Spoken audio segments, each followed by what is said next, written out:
বরিশাল থেকে মাত্র 12 কিলোমিটার পশ্চিমে বরিশাল সরবকাঠি সড়কের পাশে চাঙ্গুরিয়া নামক স্থানে এই বাইতুল আমান জামে মসজিদটি অবস্থিত। মসজিদের ভিতরে ও বাইরে রয়েছে নানা শৈল্পিক কারুকার্য, আলোকসজ্জা এবং সুবিশাল সানবাঁধানো পুকুরঘাট। মসজিদটি রক্ষণাবেক্ষণ কাজের জন্য 24 জন কর্মচারী রয়েছে। তাদের বেতন দেওয়া হয় গাড়ি পার্কিংয়ের আয় থেকে। মসজিদ দেখতে প্রতিদিন দেশের বিভিন্ন স্থান থেকে ভিড় জমায় হাজারো দর্শনার্থীরা। এদিকে মসজিদে 1500 মুসল্লি একসাথে জামাতে নামাজ আদায় করতে পারেন এবং মহিলাদের নামাজের জন্য রয়েছে আলাদা ব্যবস্থা।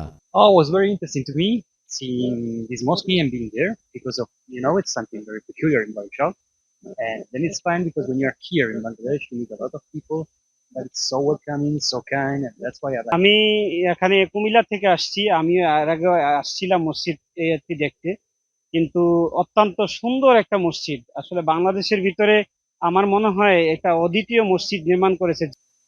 গাড়ি পার্কিং এর টাকাটা মসজিদ ফান্ডে জমা হয়, এটা উনি প্রতিষ্ঠিতা মারা গেলে পর এই টাকা দিয়েই ওই প্রতিষ্ঠান চলবে। এছাড়াও প্রতি বছর মাদ্রাসা ও এতিমখানায় 30 জন ছাত্র ভর্তি করা হয়, যার খরচ বহন করেন প্রতিষ্ঠাতা নিজেই। মসজিদটি তৈরি করার সময় কাবা শরীফ, জাবালুর রহমান, আরাফাত ময়দান, মহানবী সাল্লাল্লাহু আলাইহি ওয়াসাল্লামের জন্মস্থান সহ কয়েকটি পবিত্র স্থান থেকে মাটি আনা হয়েছে বলে জানান মাদ্রাসা ও এতিমখানার অধ্যক্ষ। মসজিদে তো দেখা যায় মহিলাদের ওখানে নামাজের ব্যবস্থা থাকে না, তো এই মসজিদে খুব সুন্দর করে মহিলাদের নামাজের আলাদা করে ব্যবস্থা করা হয়েছে।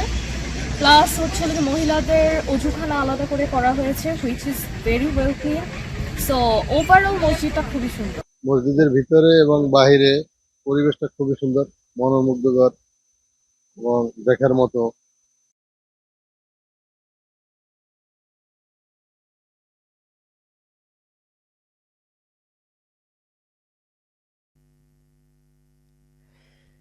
দৃষ্টিনন্দন একটি মসজিদ, মাদ্রাসা ও এতিমখানা বদলে দিয়েছে এ এলাকার মানুষের জীবনধারা।